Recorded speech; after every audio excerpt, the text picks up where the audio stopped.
ನಾನು ಹೇಳ್ತಾ ಇದ್ದೆ ಯಾವಾಗಲೂ, ಒಬ್ಬ ಹೊಸ ಚಿತ್ರವನ್ನು ಒಂದು ತಯಾರು ಮಾಡಿದ ಮೇಲೆ ಪ್ರಶ್ನೆ ಬರುತ್ತೆ, ಇದನ್ನು ಹೇಗೆ ಮಾಡಿದ್ರಿ,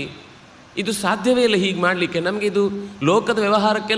ಇಲ್ಲಾಜಿಕಲ್ ಇದು ಅಂತ ಅನ್ನಿಸಿದಾಗ ಅವನು ಹೇಳ್ತಾನೆ, ನೋಡಿ ಇದನ್ನು ನಾನು ನೆರಳನ್ನು ಮೊದಲು ಗಮನಿಸಿ ಬೆಳಕಿನ ಕಡೆಗೆ ಮಾತ್ರ ಗಮನ ಇಟ್ಕೊಂಡು ಇದನ್ನು ಚಿತ್ರ ಬಿಡಿಸ್ಲಿಕ್ಕೆ ಶುರು ಮಾಡಿದೆ. ಅಥವಾ ಯಾವುದೋ ಒಂದು ವಸ್ತುವನ್ನು ಸಿದ್ಧಗೊಳಿಸುವಾಗ